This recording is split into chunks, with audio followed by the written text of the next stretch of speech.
Uh, Showtime, folks.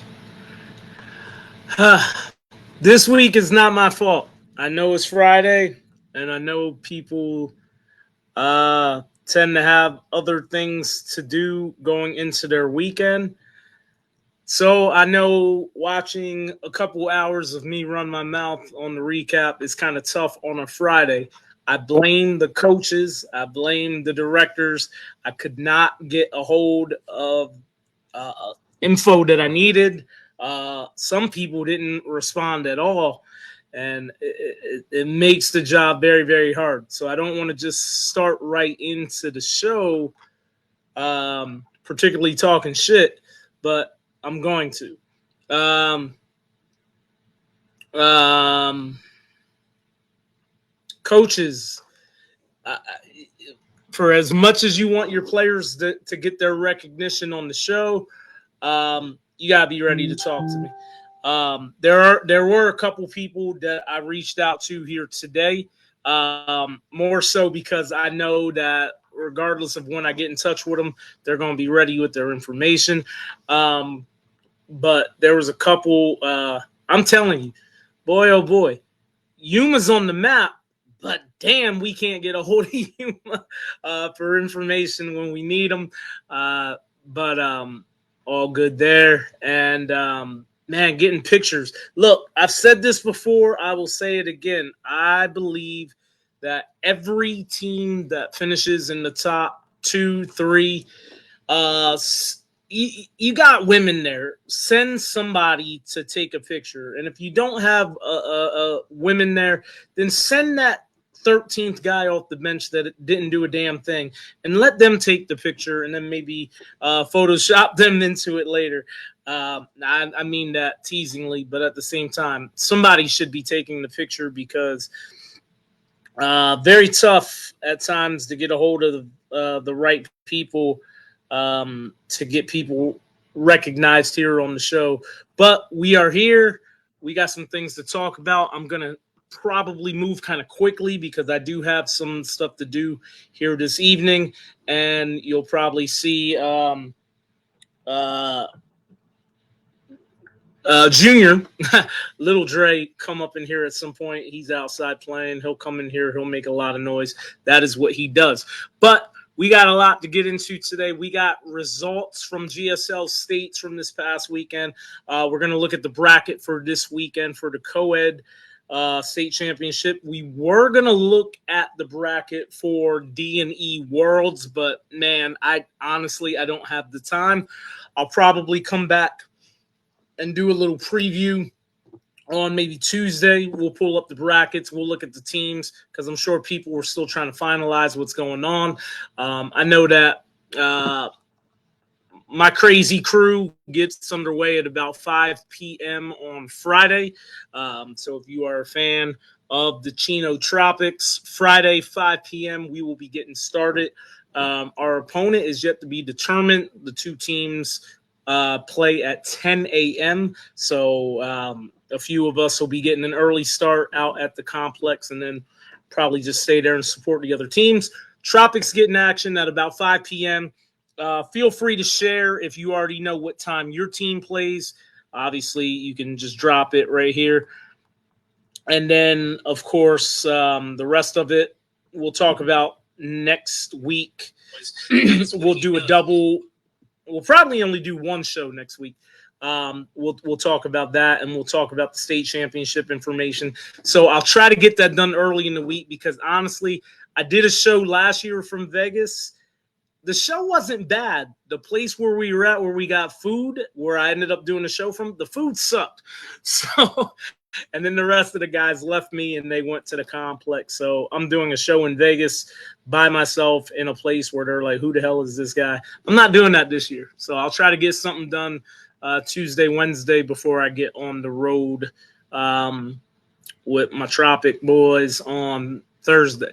Let's get right into it. First and foremost, the sponsors. Shout out to the Collins Law Firm for all things legal advice, accidents, contracts, business law, injuries, insurance, landlord, or tenant. Trying to see if I might fit in. I've had a hell of a week outside of all of this, so I might have to give Ernie a call. 480-534-3787 or info@thecollinslaw.com to see if they can help you and yours through a legal bind right here in the state of Arizona. Collins Law Firm, proud sponsor of many a softball, Arizona Mix C, Arizona BSC, the SOBs, Fresh, and the 2024 Mix C World Champion, Built Different. They might be defending that title, perhaps under a different name. We'll talk more about that in the weeks to come, because Worlds isn't until November anyway. Rogue Auto Glass and my girl Heather Shaw. Innovative technology, experienced technicians, quality products, simple process, mobility, and the best word of all guarantee. If you head on over to azrogueautoglass.com. What up, Pove? You can see about an insurance quote or a cash quote. Their expertise expands beyond just your windows, along with auto glass replacement and repairs. They handle chip repairs, ADAS calibration, window tinting, and mobile detailing. Drive away with confidence with Rogue Auto Glass, 480-815-7400. My girl Heather Shaw, she had a good showing and out on the diamond. Go, go, go, go, go, go, go, go, go! Tired of leaks, low pressures, or rusty water? Go! It's time to repipe your home. Go! Fast Lane Plumbing gets it done right. Fast, clean, and built to last. Call today and protect your home from inside out.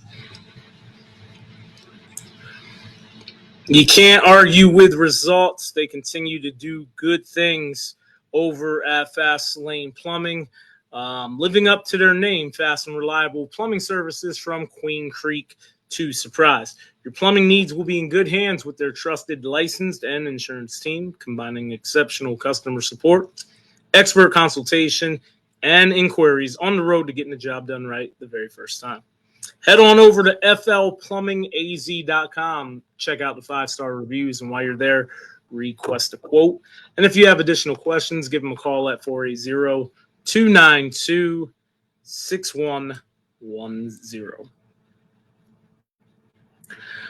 Drip Sports Apparel, they've been killing it as far as picking the right teams to sponsor, but their line is doing pretty damn good as well, offering all things sublimation, including shorts, hoodies, polos, and now batting gloves. They also provide embroidered hats, with their number one priority being the partner with their customers to make sure they get exactly what they want at a great price and without the hassle or unnecessary delays. Give them a call. Actually, just head on over to the website, www.dripsportsapparel.com. If you know Garrett Reese, they call him Nugget. Hit him up as well for more details. There you see some of the pricing that they've got going on with their jerseys. And they are the proud sponsor of Lady Strive in the Women's C and the Men's D, U-Trip and GSL State Champion. Chose 9. Worlds, U-Trip next week. GSL, you got a little bit of time. GSL isn't till October. All divisions going out to Vegas. It's going to be a hell of a time. If you need jerseys, I highly recommend Drip Sports Apparel. We got a YouTube page, though I've been slacking this past week. I got to get some things uploaded on there, but we do have some videos already posted.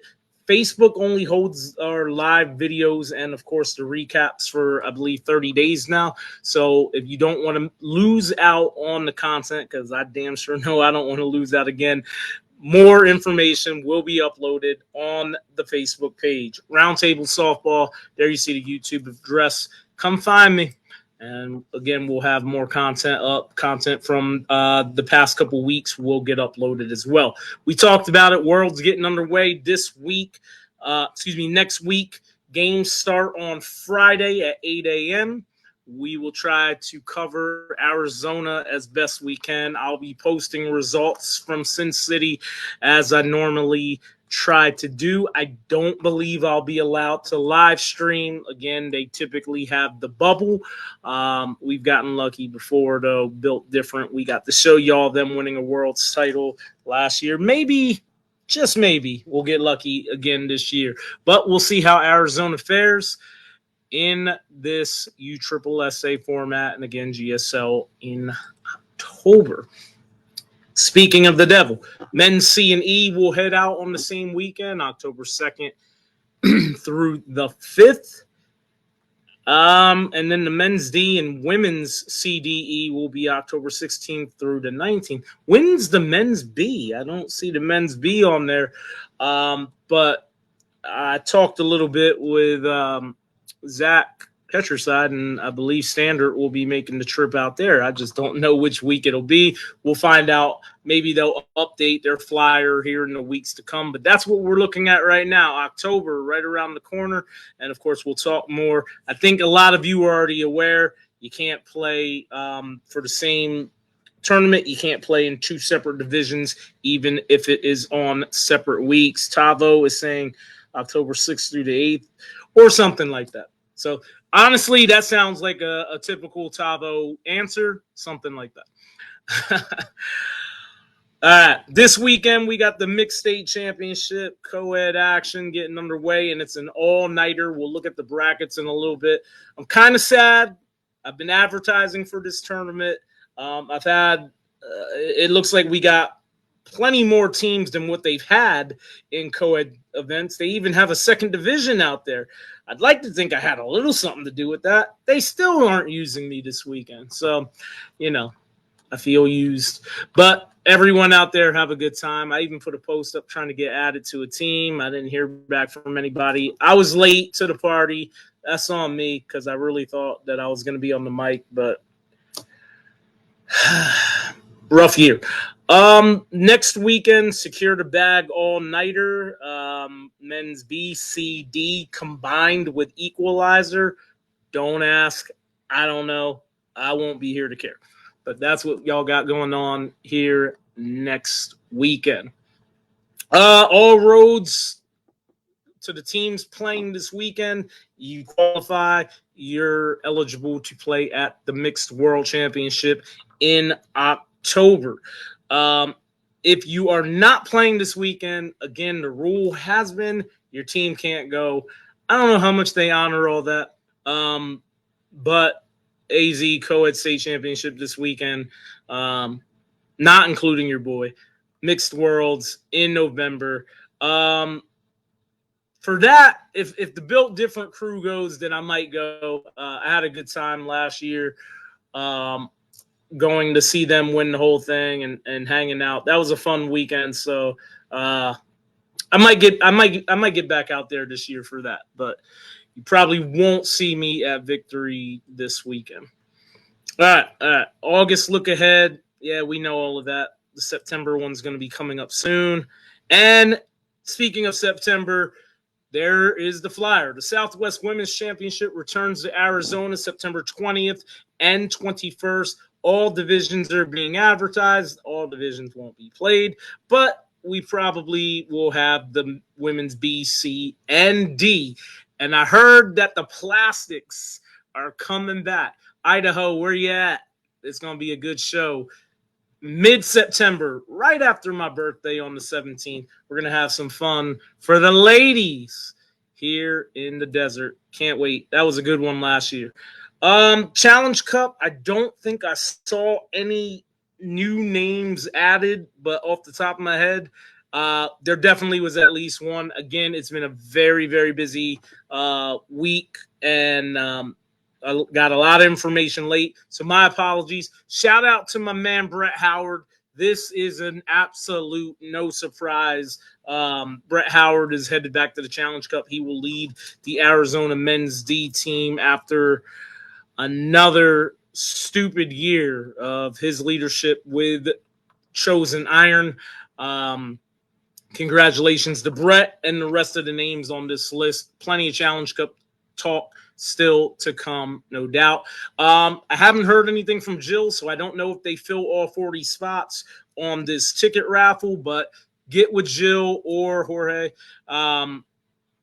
If you are interested in getting in on their raffle, 40 spots, $25 per entry. I didn't even make a flyer for myself yet, and I put something up for Jill. But if you like PlayStations, I do have a PlayStation 5 raffle going for the BSC team. It is $40 per entry. We're doing, I believe, 25. The second place finisher gets something as well. I forget what I advertised it for, but second place at least gets their money back. But I think I might have did second place gets $100, or the second name gets $100, but the first name will win a PS5. So again, it's Challenge Cup season. There's going to be raffles all over the place. Support your Arizona softball teams in their quest to get to Florida. Let's get into some of these results. This was not the Moonlight Mixer. I think it was just a tune-up tournament, but the Moonlight Mixer one, we'll leave it in there. All the same, the Bandits do it again. 4-0 on the tournament. They scored 18 runs per game while allowing just 5. That is stupid. Alex Pena is on fire right now. Very rarely do you see anyone bat 1,000 for a tournament, regardless of how many games for the championship winning team. Alex Pena has done that in back-to-back tournaments for this Bandits team, who has caught fire. Dom DeAngie, 857. Vaughn Washington, 769 with 4 home runs. Ruby Franco, 769 as well. Rhea Ripley Murphy, 818. I call her Rhea Ripley because of the WWE tie, but Miss Rhea Murphy, 818. Emily Viramontes, 769. And Amaya Dasty, 615. This is their 5th title of the year. 3 in a row. Jill and her crew, they got a little something cooking. She did write me a little something, so let me try to run through that real quick. 3 straight titles. They are 10-0 in their last 10 games. First off, Sabrina freaking Gamboa, Seth freaking Rollins. They got that WWE thing going on. But this was Jill. Jill put Sabrina freaking Gamboa, so that name is going to stick. Her first Bandits home run, such a good momentum starter for a championship game against fellows. Effing dog. I curse sometimes, Jill, but I do it on my own. I'm going to let your curse words stay in the... all our outfielders deserve a ton of credit for locking it down all day and rotating as needed in the extreme heat. Huge thanks to Ruby and Ronnie for subbing with us. Anytime you can get a Ronnie Fettis, you're doing all right. Ronnie with 2 clutch doubles in the championship game. Ronnie getting doubles? What? Oh, she must have been feeling real nice. Ruby doing Ruby things, sliding into our leadoff spot as a sub and being clutch AF by starting rallies all day. I want to acknowledge that I wasn't at 100% on Sunday due to an injury at Women's State. So a massive thank you to Jenna, Amber, Souza, and Pena for keeping things running smoothly. Coaching is often a thankless job, but having them be able to divide and conquer the coaching side of things kept everything smoother for the players, allowing them to stay locked in. Let me tell you about her injury before we go any further. And this was told to me, so I did not actually see it. It doesn't make it any less badass. Jill Friedman might have gotten her nose broken or something where blood was definitely flowing. They took her glove from her, wanting her to sit out. She did not sit out. She immediately was looking for her glove and ready to get back in the game. On a personal level, I love me some Jill Friedman. She is one of the sweetest people that you're going to meet in the softball community. But apparently, she's tough as nails as well. And that's something that you love to have out of a leader as a coach. And TGF definitely loves having her on the field. Speaking of TGF, stick around. We'll talk about them here in a little bit. But the Bandits remain on fire. Let's get into the state championship tournament recap. The men's E will start there. Drip did not get a picture from them at all. and anyone else I reached out to did not respond. But Drip finishes runner-up after their 7 championship season. They got derailed this past weekend. Nate the Great, Nate Pierce, 782. He knocked in 14. Alex LaPiccolo has a bright future with the pop that he has in his bat, and he can do a lot for you in the middle infield as well. 730 for him, 10 home runs, 24 RBIs. Eric Castro, 690. He knocked in 4. Keaton Hassel, 689 with 9 RBIs. I did get a couple questions regarding this, so I will address it very quickly. I definitely meant what I said in my post earlier this week. I have fallen on bad terms with Drip. There was some comments made by some of their players and even parents, which shocked the hell out of me, because I feel that I've been very, very supportive of what Drip has been doing this year. And comments were made as it related to not saying enough nice things about them. And a player went as far as to ask me afterwards, was I happy that Drip lost? Very taken aback by that. And I have no problem talking about it publicly. And I say it right as the kid gets here. What's up, bud? What are you doing? They think that you're happy that Drip lost. Yeah, I was very upset with Drip. Still am. Apparently, you can't support people enough before they go running their mouth about you. So, yeah, very disappointed. I mean, even not that long before that, my kid was very, very supportive of Drip, and he even wanted me to order him one of their jerseys. So, this isn't the first time that I've come on to the show. And where you going? You going to play? Mm-hmm. All right, bye. Love you. Love you.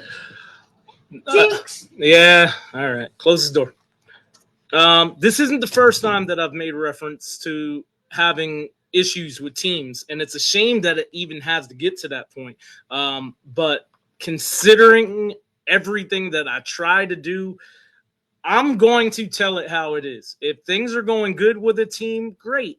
You know, I think everybody enjoys the opportunity to hear their name spoken in a positive manner and all of that. But with that comes the expectations. And if you go out there, especially as a number 1 ranked team in the state, and you're stinking up the bed, I'm going to talk about it. If you're a number 1 ranked team in the state and the very first pitch of a game is hit for your only team home run, I got to talk about it. Keep that same energy, because a couple weeks ago when Drip won the state championship, I hyped them up and the whole damn sober community. So for anyone to come back at me and imply that I was happy to see them lose with a straight effing face, with all due respect, you can kiss my ass. The whole thing. If any of your parents feel that way, kiss my whole ass, because I give respect where it is earned. And if you're not having a great day, it comes with the territory. I will speak on it. And that's just the way it is. And it's a shame that I even have to waste that time talking about this, considering the respect that I've given this team this year. They've won like 7 championships. I talk about them quite a bit. That being said, they didn't win this weekend. These guys did. SOB. Who? Where's Bobo? Where's Dane? Issa? Nah. This ain't your Robert Hammond's SOB. This is Yuma SOB. Standing on business is what the SOB stands for. They did just that this weekend. One of the surprise stories is the Yuma boys, 2 championships back home, make it a 3rd on the biggest stage of the year for them. They are the GSL Men's E State Champions. They go 6-1 on the weekend, 16.57 runs scored per game. They allowed just 10. Diablos 20-5. Payback 19-9. FAAFO 17-7. The CT Athletics game, I caught that one late. What a finish it was to that game. We were able to stream the last couple innings of that game.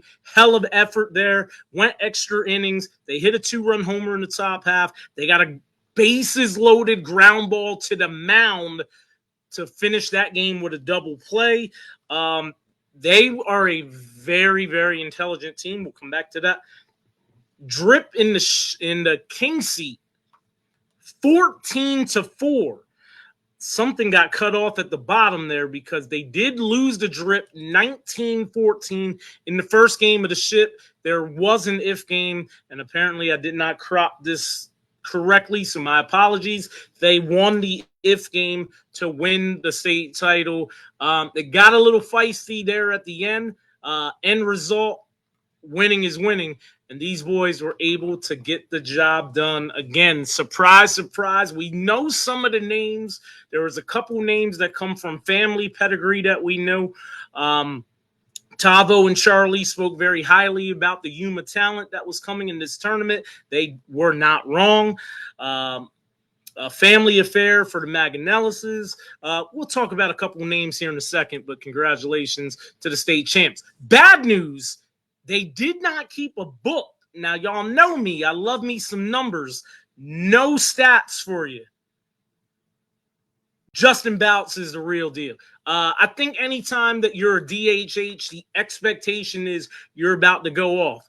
Not all the time. We've seen some big names get DHH, and suddenly they can't hit bombs. This kid did.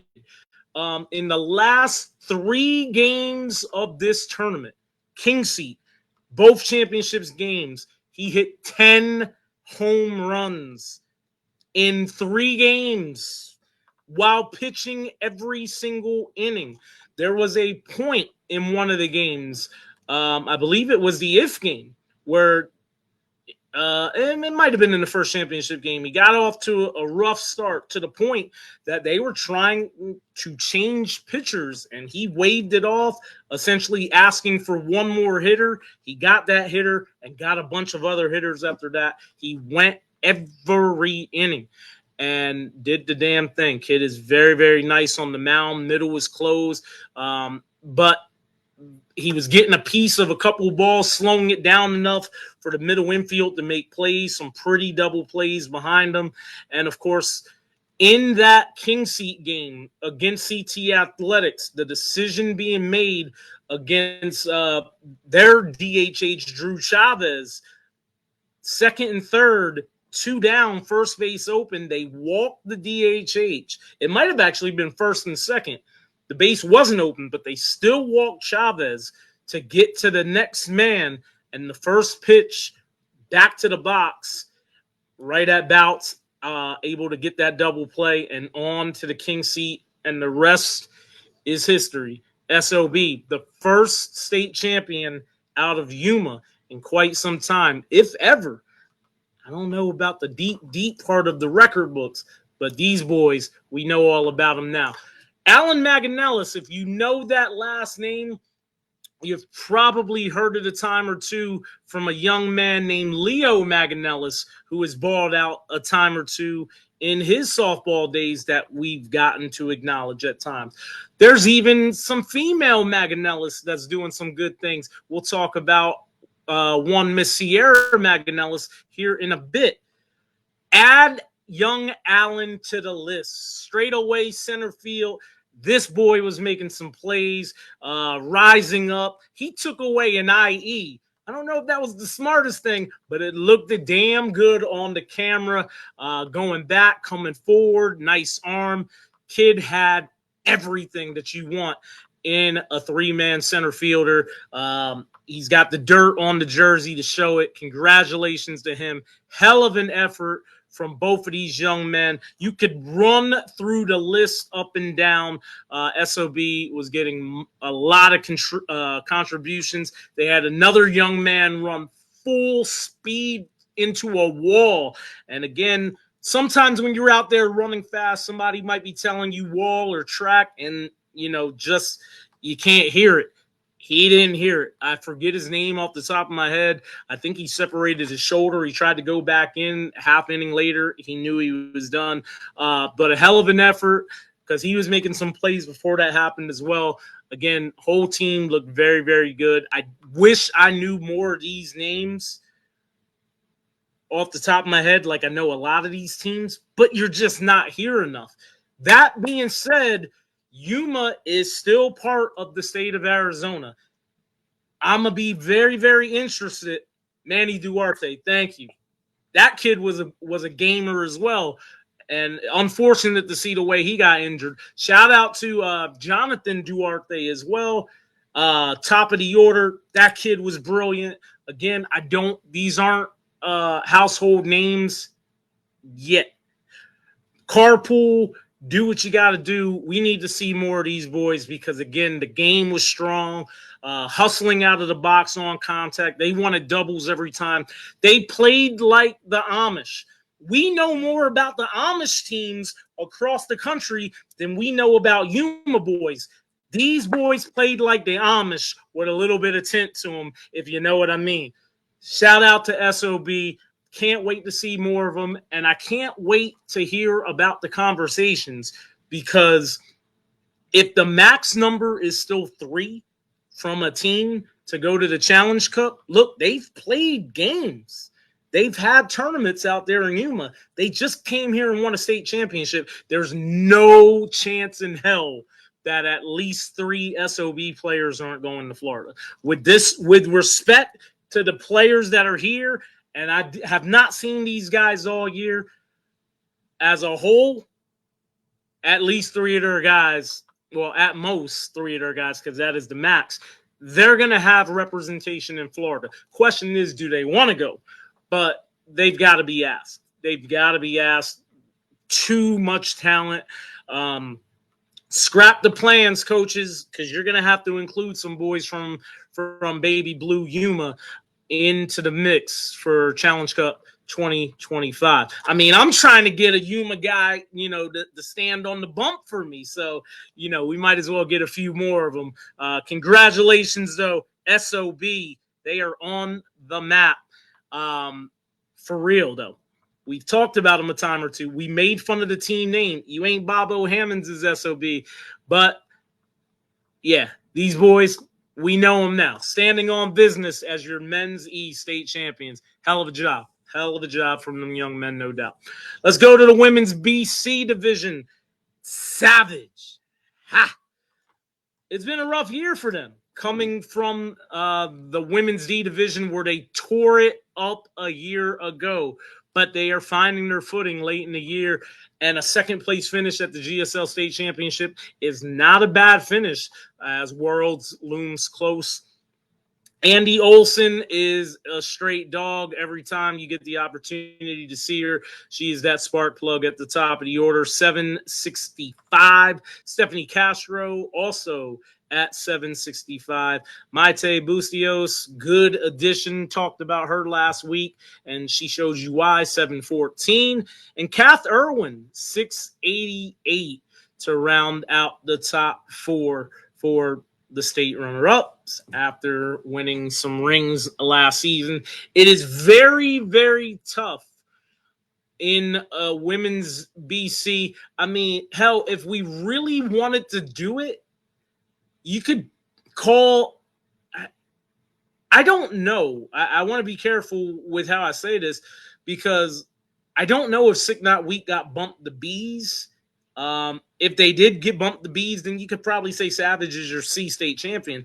But Sick Not Week it's just been a bit of a I don't want to say easy, but it's looked pretty easy for them as they've been romping through the competition in this women's field. They got tested a little bit this time. They still get the job done. Their 4th title of the year, GSL, USSSA state champions. Get this for an organization, and I'm be hard-pressed to go back in time to be proven wrong on this. But as far as organizational names that have a men's team and a women's team, Sick Not Weak might be the very first name to sweep both the men's and the women's U-Trip and GSL State Championships. Did you get all that? The women won them both. The men won them both. 3-0 this time through. 14 runs scored per game while allowing 5.33. That's Shiley Ramirez.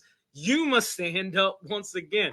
Lady Strive was the first opposition. 12-2 was the final. Savage 18-8. And in the state championship game, Savage played a little closer, but they fell short as S&W 12-6 to win the championship. That 4 would be a lot higher if there was more teams in the upper divisions to play more. That's just the nature of the beast. There is not a ton. So I'm hoping that, they are able to make a run at Worlds, but it is tough when you haven't gotten to play but the same 4 or 5 teams throughout the year. But we'll see what Coach Soto and Coach Chacon has ready for their ladies here come October. Brandy Ayala, I believe they said this was her first tournament or her first BC. Let me go back. I know Edgar gave me a little bit of information. Make sure to give my girl Brandy a shout out. Her second tournament ever. She batted 1,000. If you come from the slow pitch game, if you come from the fast pitch game to the slow pitch, it's still underhand, but it is a big difference. But settling in, second tournament, state championship, no less, batting 1,000, real nice, Miss Ayala. Looking forward to seeing more of you. Mary Morton's been around the block a time or two. 778, another strong tournament for her on the big stage. Danielle Parlich, 727. Claire Watkins was stinging the ball. Now, I only got to see the one game. There was 4 different divisions at once, so I was all over the place. What are you talking about? This is a tiny bag of chips. I'm busy. Claire Watkins put on a show in that one game, 667 overall for the tournament, and Tara Curtis 636 to round out the leaderboard for S&W. Congratulations are in store. Oh, I'm not sure what I did there. What? Yeah. Buddy, I'm busy right now. Look around. Your shorts should be somewhere in here. Sorry. Parenthood. Tara Curtis was the tournament's most valuable player. LaTerra gets it done on the offensive side, plus 600. And then defensively, she gets the job done as well. The defensive trophy goes home with Claire Villar. Mrs. Superstar Villar was holding it down at second base. She's always been a hell of talent going back to the MAJ days. So good to see her getting a little hardware to go home with. Congratulations to these ladies on their MVP nods and Sick Not Weak capturing the state championship. Look in that basket. Bad time for a kid to walk in. All right. Let's go to the men's BC. The Road Warriors. That's a D team. Yeah. They finished as your state runner-up. I say BC, though we had a C division last week. They are essentially this was essentially supposed to be a B tournament. It was played with B rules. Road Warriors killed it. Second place finish for them. Congratulations. Zachary Lawton, 952. I see some of these dudes sometimes playing in E's or D's. Hell, even C's sometimes. And, the rules aren't always great for what they're working with. Hey, look out. They're outside. Hanging. The rules aren't always equipped to what they can really, really do. Some of these guys are very, very powerful. Zach Lawton's got a lot of raw power to him. And he only ended up hitting 3 in a B event, but 952 when you're allowed to just go out there and not think about it and just swing the bat. Real good stuff from him. Jorge Jimenez, 857. Another guy, a lot of big pop, 8 home runs, 26 runs driven in. Andrew Garcia, 818, 6 home runs, 25 RBIs. They did a really good job with their stats. Jesse Guzman, 782. 3 home runs, 18 RBIs, and he left with some hardware. The defensive most valuable player. Jesse's been killing it for a long time, going back to that Road Warriors squad that was a state champion in the E division. And Herb Hudson, he does a bit more than advertised bats. He uses his pretty nicely as well. 750 for him, 2 home runs, 9 RBIs. I'm not gonna lie to you, most of those names aren't Road Warriors, but considering the format of the tournament, they went out, snatched up some names, and did the damn thing. So I think that's what you got to do. If you got guys that aren't able to play or aren't willing to play, find some cats that can go out there and make some plays for you and swing the bat well. That is what the Road Warriors did. Congratulations to them on a runner-up finish. Of course, like is the case with Sick Not Weak, all things in this division run through one. It is Standard Plumbing. Once again, U-Trip, GSL Men's BC State Champions. They get the sweep once again, heating up at the right time of the year with Worlds around the corner. Look, I don't exactly want to say they are a sleeping giant. Though their 2 championships on the year are the 2 state championship tournaments that we host. If anyone wants to consider this a down year for Standard Plumbing, just shut the hell up. Just leave them alone. Because this is not a team that you want to wake up. They were chilling. Maybe struggling a little bit, minding their own business, family. They're having a good time. You know, they're still having a good time. The results might not have been its best because, hey, as a B team, you got to play against some stiff competition sometimes, whatever the case may be. But if you piss them off in state, somebody's feelings are going to get hurt. 30 runs per game, 17.5 runs per game allowed. That math seems a little bit off. So game 1 was supposed to be against MAJ. I don't know how the hell that happened because there is no MAJ. But it still got registered as a 7-0 score because, you know, a forfeit. That can mess up some numbers. Give me a sec. Road Warriors, 33-29. They gave them a good game. Classy. With reinforcements, 43 runs. Somebody on Classy motivated Standard a little bit. 43-22 in a game that, from what I'm told, it had some things. It had some things. Don't hit at Zach Ketcher's side. It's my belief. There might be a couple other names in the conversation. That's the best defensive pitcher in Arizona. Middle is closed for sure. And if you've pissed him off, there's a high probability he's going to roll the ball to first base. I don't have the video. Standard wins that one by 21, 3 tutties. It's football season. And then in the ship, Road Warriors, 37-19. From what I'm told, that game was actually closer than the final score. Standard went off on them late. But again, that 7-0 score bothers me a bit. So let's readjust these numbers. 37.67 runs scored per game. I don't have all the numbers in front of me. I'm going to venture a guess that is the highest runs per game in any tournament by any team this year. in Arizona softball. That is insane. 23.33. They didn't give a damn. They still won games by an average of 14 points. 14 runs, excuse me.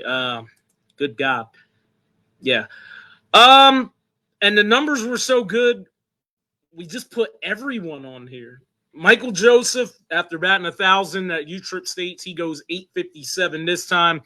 AJ Titano, the legend, 857. Noel Rodriguez, 857. Those three tied, so they shared the acknowledgement of offensive most valuable player. I don't know who got the trophy. That's just what they told me. Bo Cuthbertson, 786, matched by Dominic Bravo. Zach Ketcher's side, besides what he does so well on the mound, 750. Matthew Barnes, 750. Danny Grosvenor is, in fact, an everyday member of Standard Plumbing. 714. Christian Johnson, 714. Casey Kaiser, 642. And Anthony Alejandro, 625. First off, to my boy Ant, my bad. I was just trying to showcase everyone. I'm not trying to showcase you as having the lowest average. That being said, 625 at B. That's still really, really good. And he's had many better days than that. Yeah, there's a lot of fireworks surrounding the name Danny Grosvenor. I tell you this much, Danny has been a mainstay with this team. You might not know the name because you got to be very, very close to him to be able to hear him. Dude is very, very laid back and chill, but always has been a hell of a ball player. There are some people that you can hear quite nicely. There are some people that just ball the hell out and go home. Danny Grosvenor is definitely one of those dudes. I got a massive amount of respect for him. Again, everything else surrounding that situation, I wasn't around for it. I don't know. I think certain parts of it, some of the stuff that I've heard from different areas kind of suck, but I think the grand scheme of it is let's play ball, and the best way to do your talking is by performing. So Danny Grosvenor did just that, and so much so that he left as their tournament most valuable player. I couldn't find a picture. Danny didn't take the picture with the trophy, and we did not have a picture of him as far as individual. Catch did send a bunch of team pictures where Danny is in all of them. I ran out of time. I was going to do something with that, but I'm not trying to keep poking the bear on that. I just think sometimes cooler heads prevail, and I hope that's the case with all parties involved. But congratulations, Standard Plumbing, UTRIP, and GSL State champions once again. Let's go to the women's D, where Venom was arguably the biggest surprise of the weekend. It is a side angle because, yeah, I didn't get their actual team picture, but I really like the name Venom, and I found some really cool art, so I hope they like that. These girls were really, really surprised in this tournament. They played in the very first game of the day and walked it off to win it, and I liked what I saw. I did not believe that come 12 hours later they'd be playing for a state championship, but they did just that. Gina Chirazi, 833. I hope I'm saying the name right because she can flat out hit. I think sometimes in the women's game you see some cheap hits, stuff like that. Gina can hit. Gina can flat out hit the ball. I think her and Jacob have been putting in a lot of work, and they've had just put it somewhere. They've had a really, really strong 2025. So congratulations to Gina on capturing the offensive MVP for a state championship tournament. Alexis Smith at 750, Sierra Myers 667, and Val Lopez 667 as well. Now, those are individual numbers. What I will say on top of this is they had a 5-run lead late in the ship. I don't want to ruin their positive with bringing up the negative, but it was there to be had, or at the very least, to send it to an if game. It got away. This is why. Arizona best 8-time champion. It has been a year for TGF. At different points in the day, I got to talk with my man Rad, and of course the Hanson boys, and they were not satisfied with the performances. It's good to stay hungry, absolutely no doubt, but they did not feel the team was playing their best ball, except for when they beat the piss out of Lady SOBs. But they weren't having their best day offensively, and they just couldn't figure out what it was. And that carried into the ship. Good pitching, sometimes the target on your back. People bring their best game for you. But when this team needed it the most, with like winding down the seconds, they came up clutch when they needed to. They scored 5 runs late in that game in the bottom of the 6th inning, and scored that tying run with less than a minute to go. 3rd out was recorded. The game went to extra innings. Venom scored none. TGF got the walk-off. J-Rod! MVP performance at U-Trip States, and she gets the walk-off hit this time. They go 4-0. That number is not correct. 14 runs per game. They allowed 5.33. I don't even know if that is correct. I might have kept someone else's numbers on there. My apologies. I'm sure they don't care. The numbers that do matter, down and dirty, 9-8. Lady SOBs, oof. I hyped that game up something fierce, too. I don't know what the hell happened. 15-1. And then a couple different games against Venom. And 10-9, the final score each time. First of all, the draw matters. With no disrespect to anyone else, I would have loved to have seen how down and dirty finished if they did not play TGF in the first game of the tournament at 8 a.m. Ran through the gauntlet, ended up, I think they finished in 4th place from what I'm told. And I've seen a little bit. Those girls are nice.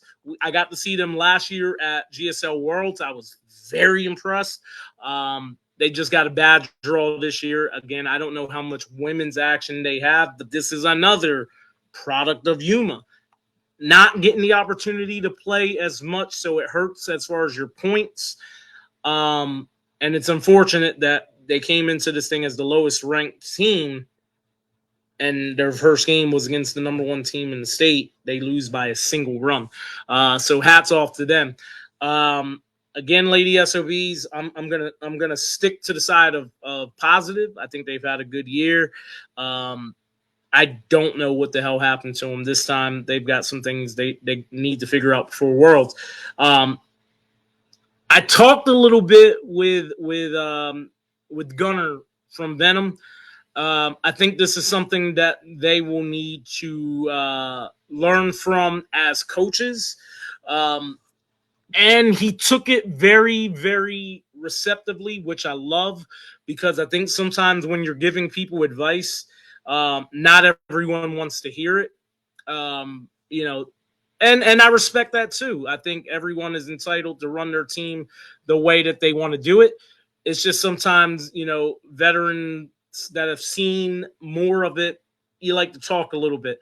During that championship game, I think early on in the game, I made reference to it. I said I would hate for this game to come down to the fact that they batted 12. And I think they had 12 total people. You got to keep 1, maybe 2 people on the bench. If you've got someone struggling mightily, like a bad-looking 0 for 2, hit for that person, re-enter the other person, because you can re-enter them, but bring a fresh bat off the bench. But if you're batting everyone and some are struggling, it's going to cost you a state championship. Should that game have gone to an if game? Honestly, yes. TGF did what they had to do, and that's what you do as a 7-time champion, as a U-Trip State champion. You're supposed to have a run. but they were losing by 5 runs to a team that was batting 12, and at least 3 of them were 0 for on the game. You have to give yourself a shorter lineup to get it back to the top, because they had a lot going on at the top of that order for that Venom team. So I think that's something that they're going to learn from moving forward. However, we won't have a regional tournament to see it in. We'll see how that fares if they go to Worlds or what comes in the tournaments after that. But I think they've got promise and they're going to be okay. This team is on their way to C's for sure. But before they get there, they've got work still in front of them to do. In the words of the great Kobe Bryant, and today, this past weekend, in the words of The Voice, and today, in the words of the great Zach Ketcherside, job's not finished. They know when you are an 8-time champion within your state, the expectation is you got to go do something special at Worlds. Standard Plumbing not getting excited at all about in-state state championships. They're hungry for more. TGF has got to have that mentality as they prepare for Worlds, as they prepare for the Southwest Women's Championship that's coming to town, because essentially that's kind of like that's something of importance. You got to go out there and you got to show out. 3 close games in a 4-game tournament, not their best work. They still get the job done. That's what we've come to see out of them all season. Stephanie Myrick, 9-10. She's always been a special bat and shows out here. FTRB, fraternity. Sabrina Gamboa, we talked about her a little earlier. She does more than just hit bombs. 7-14 for Sabs. Hell of a player. I think 2-way star that could play up if she really wanted to. Very, very fun to watch. I don't know why I did not finish spelling Sierra Maganellis' last name, but the Maganellis name did really, really well this past weekend. 7-14 for Sierra. Gabby Elliott, 693. Adri Vidal right behind her, right there with her at 693. 8 titles on the year. Spearheaded by their MVPs. The defensive most valuable player is the versatile Gabby Elliott, always sacrificing her body to make a play. Real smooth middle infielder. You can play her at second, 5-man shortstop. She's going to get the job done. Congrats to her. And again, Miss Stephanie Myrick, we go back a ways. So very, very happy to see one of my favorite former teammates ball the hell out and take home some hardware. Tournament MVP.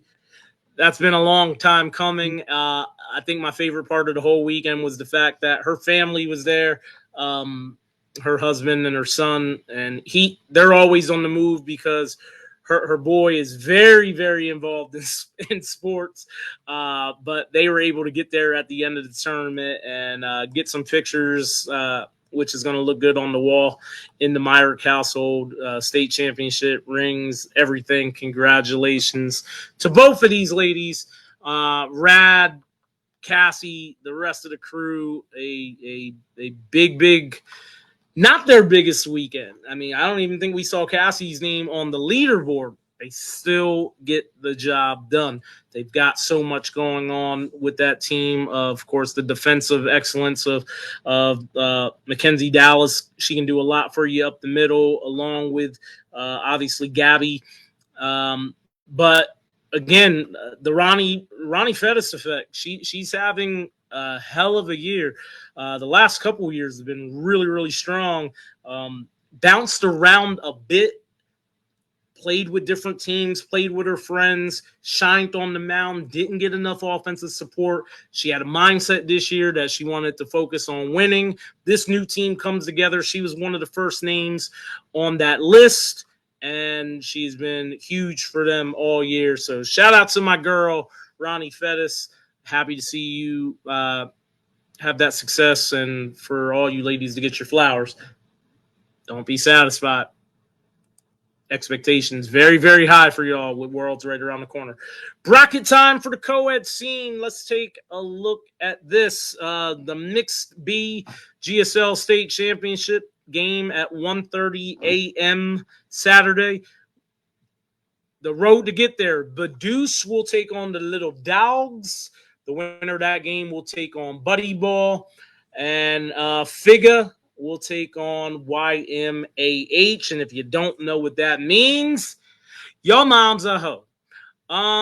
Let's look at the brackets. Well, we just looked at the bracket. Sorry, I'll get it right. Let's look at the rosters. That's what I wanted to say. Let's go back a page. Yeah, I was looking at Los Peloteros for something. So, BC. Only 5 teams. We got the Mixed D coming up in a second. Badoosh, they play a tournament or 2 a year. Janessa Martinez, Ashley Russell, Ricky Rosales. Janessa Martinez is Janessa Rosales. We need to get that changed because I like Ricky. I always want Ricky's name to be thrown out there. Cat Silva, if I come, I'm going to put a mic on you. Ray, they call him Bug. Y'all know Bug Rodriguez. The Carpios, though one of them is now a Givens. Alyssa Givens, Brianna Carpio, badass sisters right there. Christian Johnson from Standard, Des Miea, very, very good ball player. I don't even know where she played most of this year, but Des, one of those upper players that is always going to put in that work. GQ, always having a good time. Very, very solid lefty hitter. Brianna Ott, Bannon Delmar, Lowe, Joey Sunia. I mean, that's a scrappy crew, obviously, with some big names that have been around for a while. Some ladies that can hit the ball. That's going to always give you an opportunity at that higher division. This team's going to party. Some of my favorite people to pop open a bottle of Fireball with. I hate to always say that about some of these names. I make them sound like alcoholics, but look, they enjoy themselves out there, so I love to see it. They will take on Little Dogs, Be Happy, Miggy Rodriguez, Jen Stalter Abrigo, Shanika Peacock, Colton Jett, Pineapple Macias, Tall Boy, Jess Ford, Kennedy Bark, Jonesy, Ashley Palomo, Zach Souza, Samantha Rhea, wow, Sadi Santa Cruz, Lance Wilhelm Ione, and Dren McGinnis. Damn. It's a solid little team right there. Can't front. Good to see Zach Souza. I know him and Ashley, they got a lot else going on in life. Good to see him back out here playing this weekend. Pine, Colton. I loved our conversation this past weekend, Colton. Very happy for you. Very proud of you, brother. It's a good-looking team. They might be able to make some noise. Lance coming over from Nevada smashes the ball.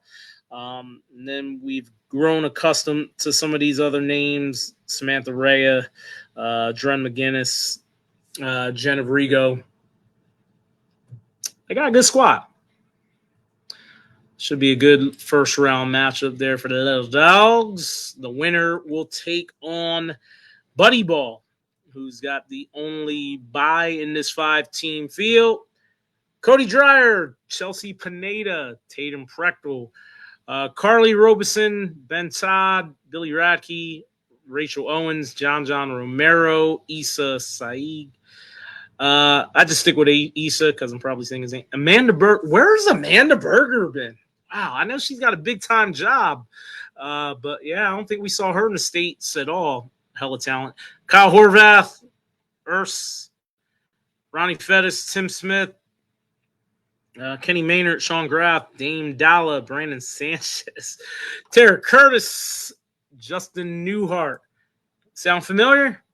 This looks a lot like that world champion team from last year. Built different. A couple tweaks. but most of that roster together again for Buddy Ball. Looking to make a run, perhaps at another World's title. Stay tuned.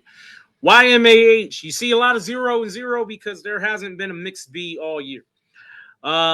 Alyssa Adame, Amber Campos, Frizz Harrington, Lucas Leeper, Brandon Cox, Jonathan Santana, Marco Lomelli, Amber Anderson, Paula Spicy P, and Skylar Cohn, Brandon Boyle, Dom Sanchez, Daniel Cabral, Evan Ramirez.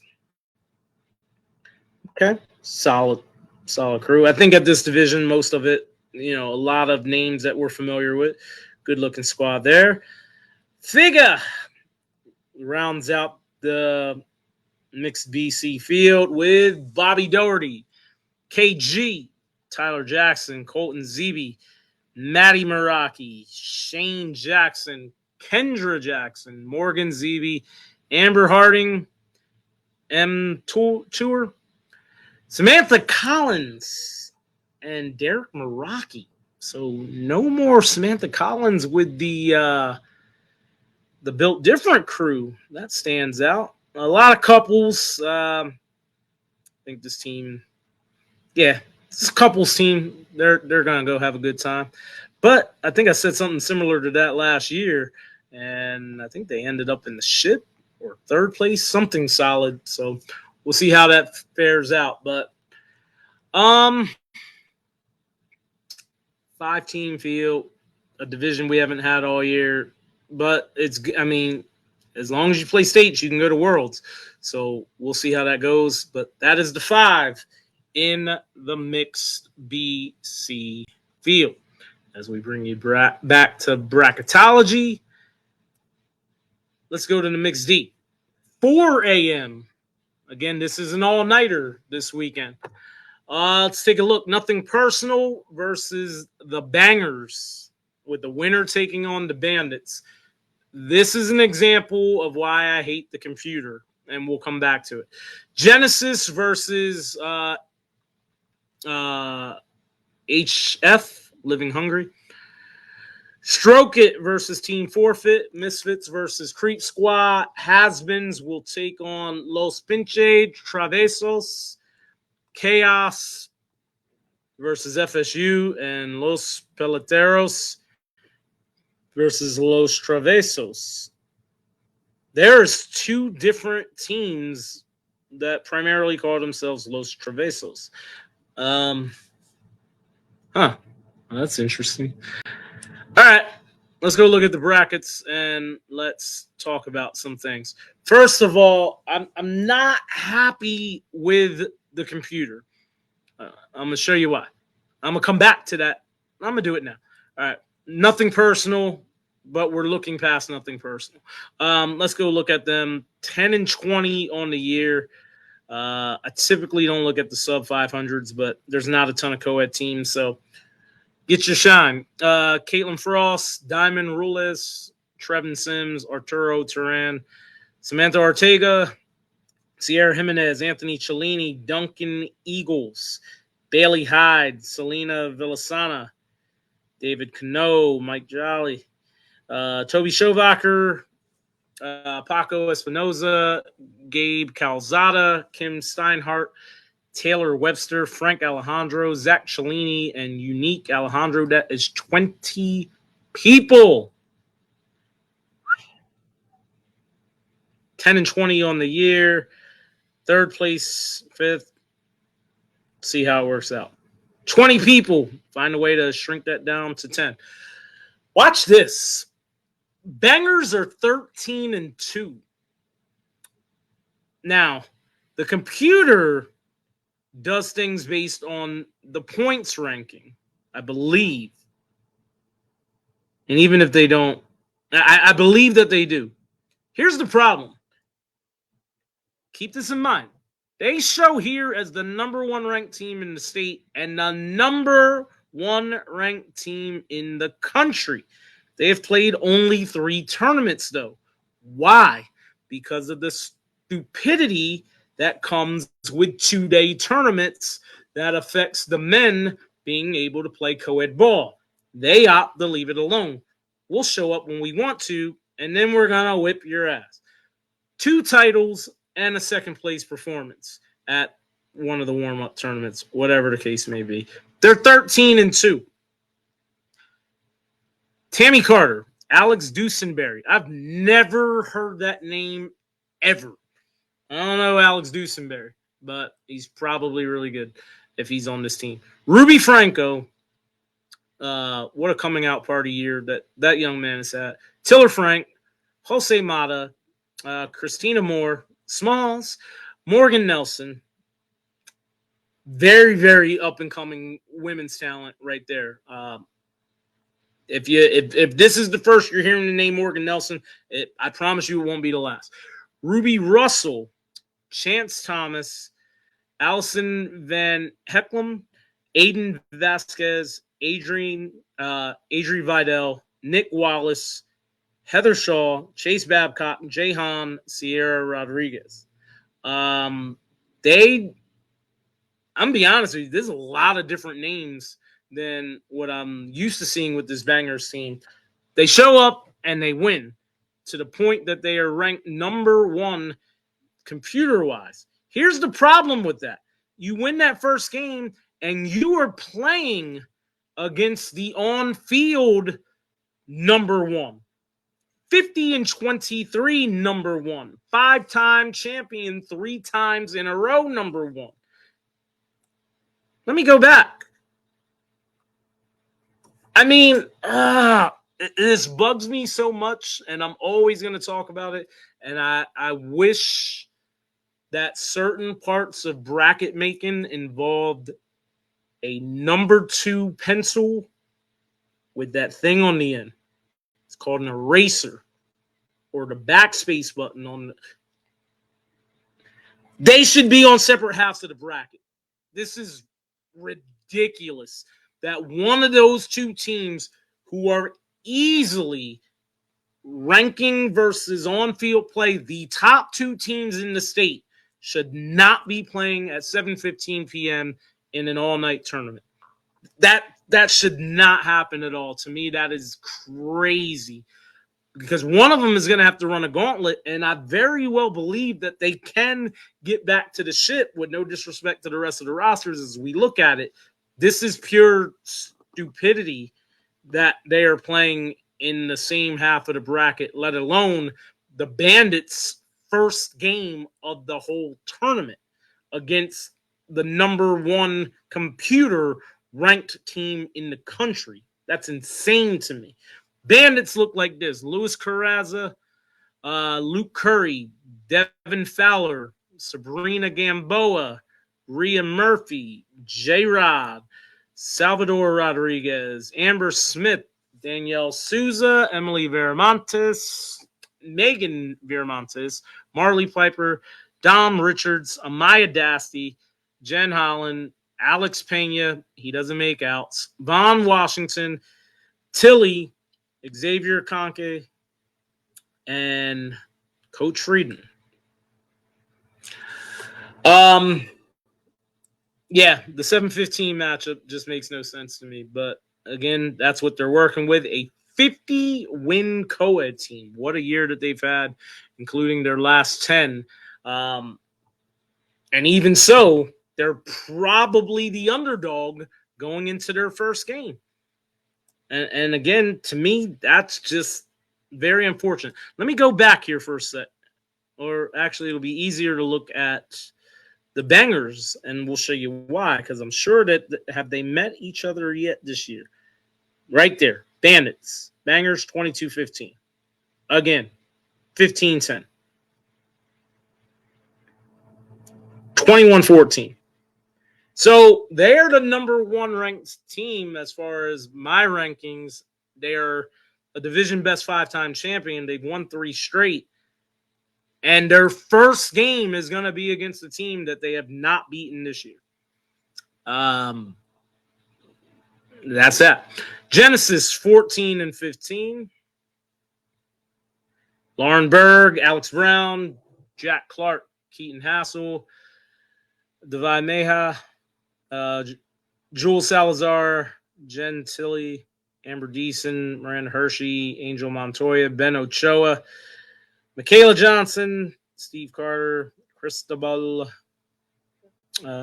Chris Todd, Jake Hershey. There's a lot of, I'm going to say, yeah, there's a lot of drip influence on this team.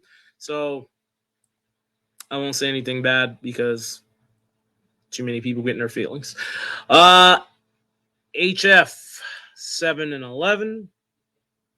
Kevin Aguilar, Daniel Baca, Diamond Balderrama, Daniel Bateman, Jess Benally, Michelle Benally, Alex Bookman, Francisco Cardenas, Monica Fantagoni, Eric Galvin, Tim Little, Karina Madrid, Ramon Mendoza, Daniel Munez, Amy Secor, Nancy Vasquez, Caitlin Wood, Christy Lard, Dallin Wood. All right. 7-11.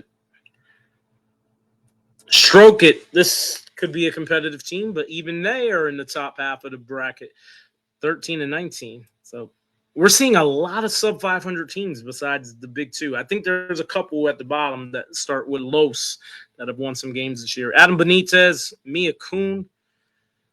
Ooh, it's a rough last name. Morgan Julian, Crystal Mickelson, Brandon Now, Brian Nolan, Cole Ottersberg, Derek Walker, Kenny Retz, Gunnar Weber, Colby Hansen, Haley Weber, Jen Nicole Huey, Caitlin Tomaszewski, offensive MVP, Gina Chirazi, Sierra Myers, Jacob Stein. They've been playing decent ball here later part of the year. At least I saw them not too long ago. 3-2 at the all-nighter.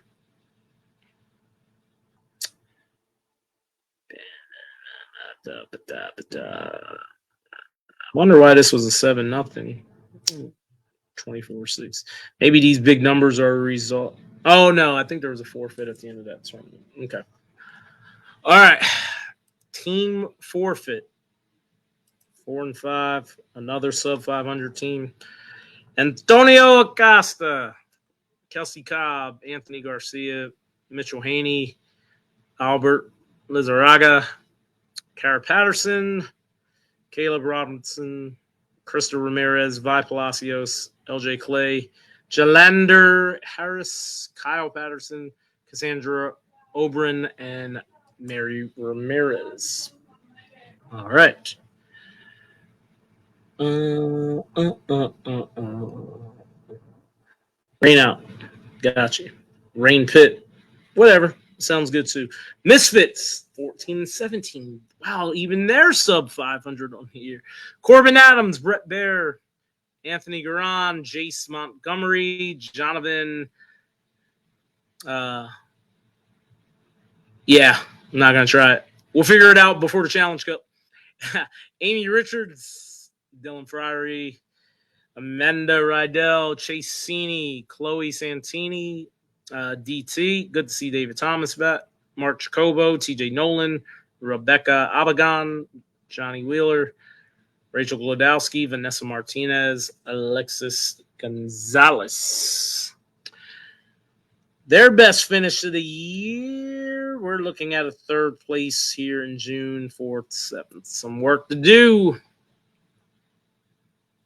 But I know this Misfit team, they tend to get a lot of their other names back around this time of the year. We got a plus 500 team here. Creep Squad, 9-8, best finish of the year. Co-ed SmackDown back in January. It's been a minute. Kaylin Joaquin, Vanessa Marty, Corey Whitman, San Howard, Jeremy Ruiz, Sabian Johnson, Carla Valdez, Devart Begay, Val Martinez, Kenny Good Thunder, Jalissa Marquez, Sel Perez, Lakeisha Sade, Armando Ruvalcaba, Mario Saya, Zobagay, Selena Saya, Louis, Sheldon Jackson, and Cam Begay. Scrappy squads. Creep squad's been around for some time. So there just hasn't been. I mean, I want to say there hasn't been a lot of, and there hasn't been a lot of co-ed tournaments this year. But in the last couple months, at least there's been a D division. Has-beens 26-14. They've won a couple times, I believe, 3 times actually on the year. These are some of my fun guys that I like: Isaac Shavira, Robert Fretz, Morgan Isle, Nat Montgomery. Hi, my name is David Holgate. Matthew Richter, my guy on the mound, showing out for the 40s. Ariel Robbins, John J. Boyd, Angela Cook, Gabe Escobedo, Joaquin Santa Cruz, Ray Gully, Sarah Juarez, Andrew Chavez, Carter Maddox, Adam Cook, Destinia Ankar, and Rebecca Elwell. I'm not going to lie. The names on this list, it's a solid crew if the core guys show up. Again, there's 18 names on this list, so you don't know. But if the core shows up, I think this team could be in the mix from what I know about the names there. Some solid ladies as well. Outside of the big names at the top, I really like that roster. Los Pinche Travesos. So I've been thinking this was the other Los Travesos, and they just added something new to their name. I was wrong. 3-4 on the year. Who they got?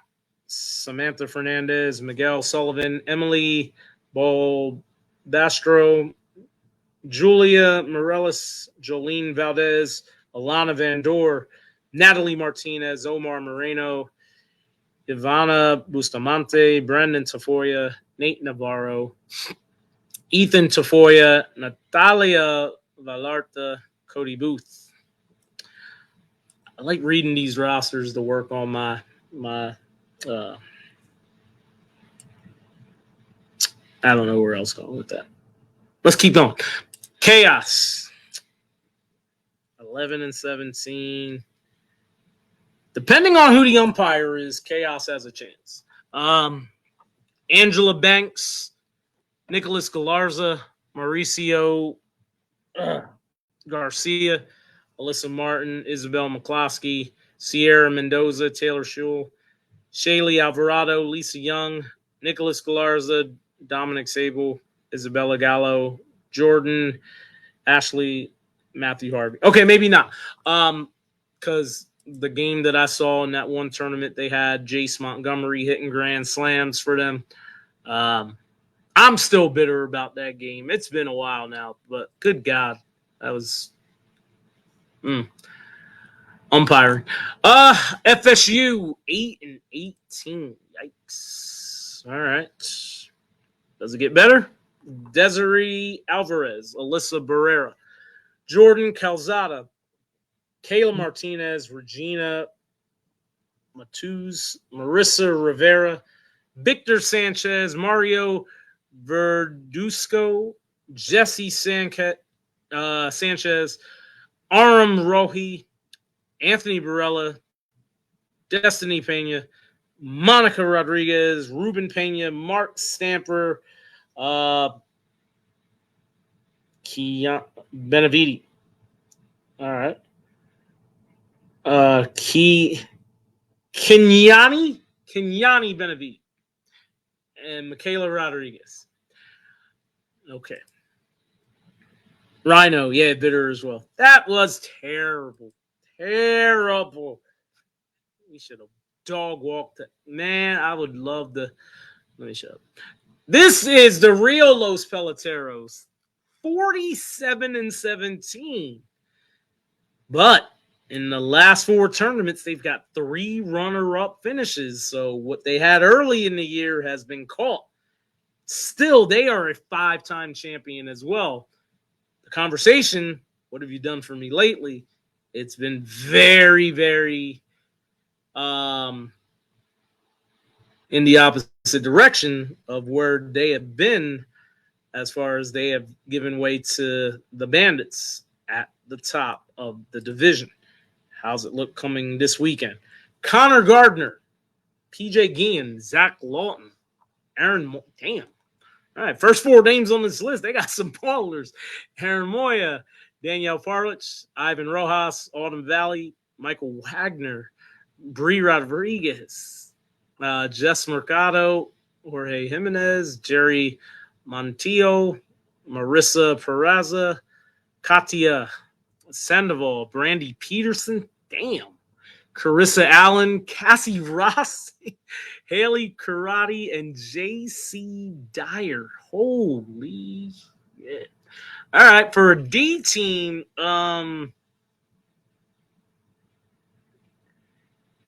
jeez. Okay, so I haven't been to a lot of the co-ed tournaments. I am going off of names that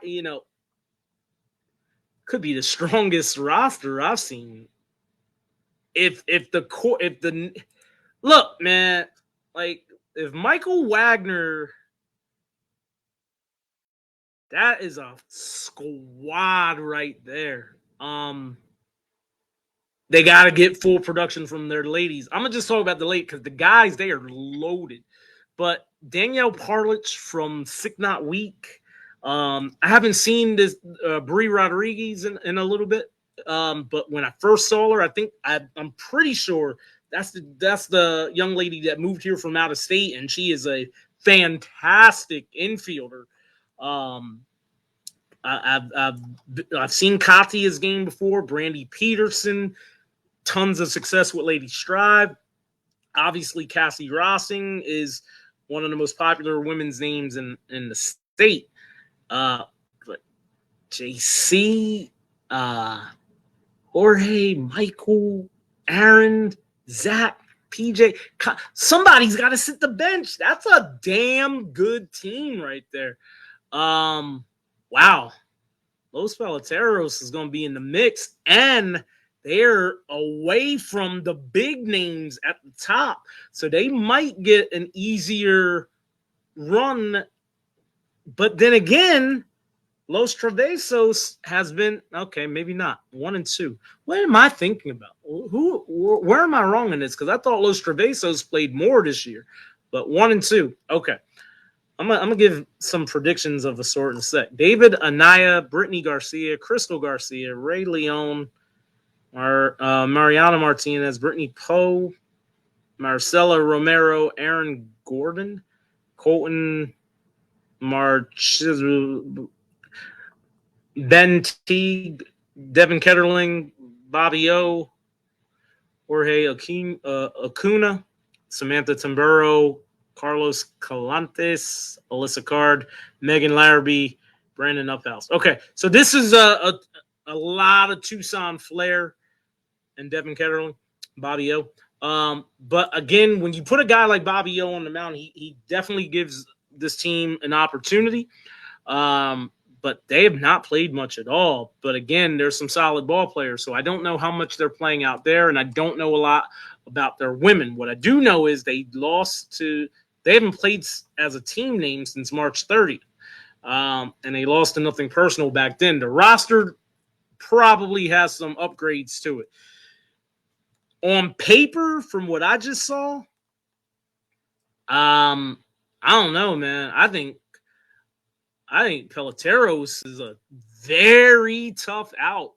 Like, I think on paper, again, you see these 18, 20-man rosters, and you don't know who's the 10 to 12 that they're going to play. But if I'll put it like this. I will put it like this because I make predictions. And again, outside of that E team, most people don't get hurt feelings about predictions. It's just for entertainment value. So they don't come back to me later saying, oh, I bet you're happy that we lost. Kiss my ass. Los Peloteros, if I took the best 12 names, 6 guys, 6 girls, from each of the rosters I just looked at, I think Los Peloteros has a damn good chance to win the state championship. I think the bottom half of this bracket, I think Los Peloteros is going to be playing at 130. I believe that they will be in the king seat. And I believe their opponent is going to be the winner of Bangers and Bandits.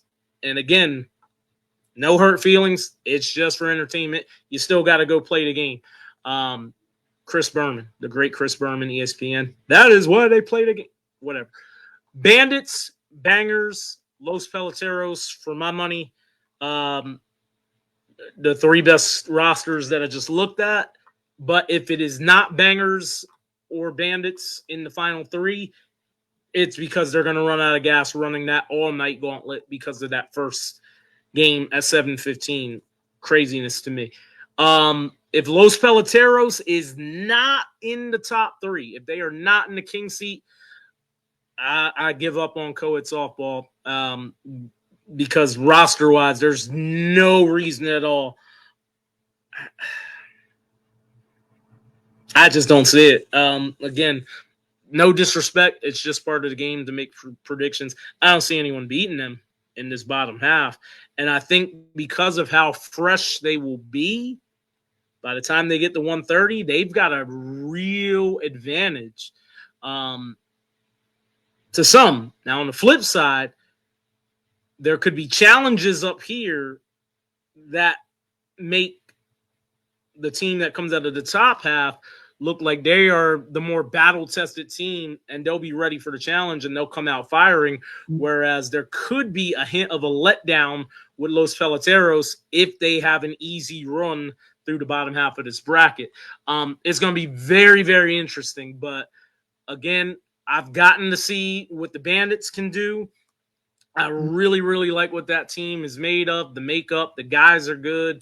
The women are excellent.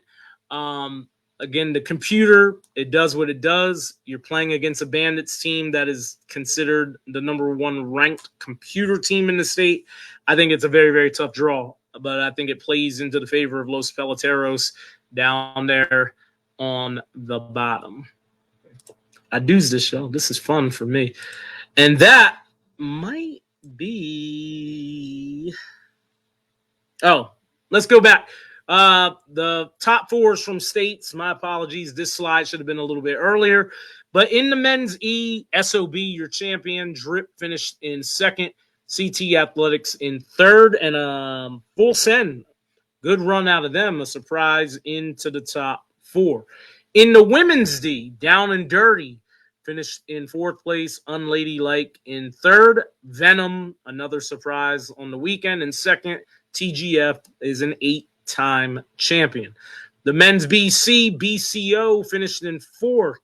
Classy ends up in third. The Road Warriors, surprise from the D division to number 2. Standard Plumbing remains the standard. And that should be the women's BC. My apologies. PLB finishes in fourth. Raleigh White finishes in third. Savage, a good run to number 2. Sick Not Weak, sweeping the women's GSL and USSSA state championships.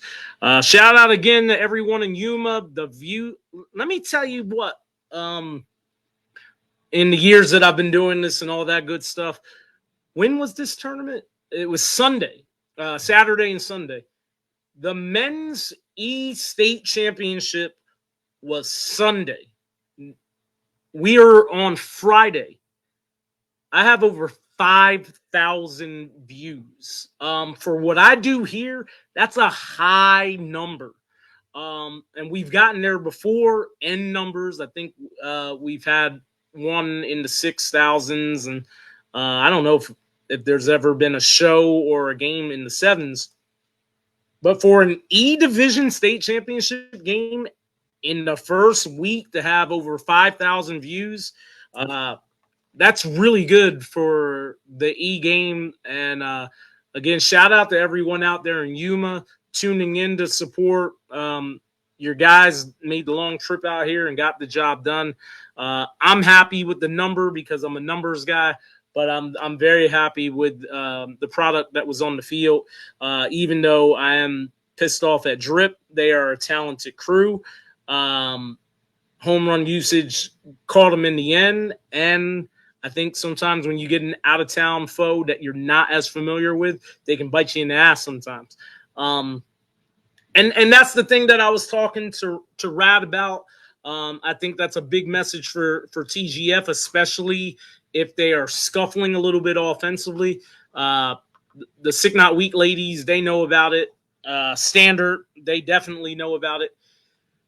My message with World starting next week, especially for the men's D and the men's E divisions, and especially to the top teams, I think it's a little different because there's going to be so many teams. Don't take anyone lightly, especially if you've got a high seed, which I believe my Tropics do, because the seeding is based on how many times you play. It's very, very hard to come up with an overall seeding for teams that are coming from any state because, let's be honest, how the hell do you really know? I say it every year. The bottom couple teams are teams that just got put together. And there's a really good chance they took the top 3 players from 4 different teams, and they have made a super squad. And you see a team like that people are like, oh, this is an 0-0 team. They ain't going to do shit. And then they shit on you. Come prepared for it. Come prepared for it because that's what you see at Worlds. Now, to the divisions that have less teams, shut up, Tavo. I made a mistake. It should be the women's BC. To the other divisions, like the women's Bs and the men's Bs and all of that, where there's not as many teams, or even the women's D for that matter, with like a TGF come the women's Southwest, and then when they go to Vegas, I think, you know, you're going to play against teams that you've never seen before, and you got to be up for the challenge. Don't be concerned with their record if it's an out-of-state team, because, again, a lot of these teams are merging together. Oh, we had 4 people that couldn't make the trip to Vegas. Well, there's 4 other good players that will. Keep working. Keep working right now. Prepare yourself as best you can. Get them BP sessions in. Cut the ball down and hard. And just be ready to go to work, because I'm telling you, they are. And we're going to see that next week. We've seen it plenty of times where a top 3 team loses their first game because you're going to run into a combined juggernaut of an opponent. That's just the nature of the beast at Worlds. If you haven't seen it before, that's what's coming for you. So, again, our high Arizona seeds, and we'll do a preview show next week, but our high Arizona seeds are a result of the fact we live in Arizona. We can play all the time. They don't, but they do still have talent, and they do merge these teams, and they're coming for that work. All right, let's see what we got in the comments before we get out of here. Love that jersey, little man. He's always rocking a jersey of some kind. Amish with tint is crazy work. You know, I do what I can, Kenny. That's just how the Amish boys play. Just like how the SOB boys played. Corey, always good for some knowledge. Yuma has always been extremely talented, but haven't come up here very often, other than Stephen Rainey. Is that a trash can? Sorry, Rainey. Yeah, I don't know if there's been anyone in the history of my show that's caught more strays than my man Stephen Rainey. They be giving Rainey work on the recap. It's never me though. I like Rainey. Rainey's a good dude. So he be catching strays week after week. Jonathan Duarte, I talked about that young man. Real nice. Real good stuff out of him, no doubt. I failed. So I love it, and I love it. That's real nice. There she is, Ronnie Fettis, my girl. Love you. All right. Yeah, okay, bud. All right. Corey again. What? I just said Yuma has a lot of talent all the way back to when I first started, and they had Fishers. I was just saying Rainey is a trash can. Sorry about Yo!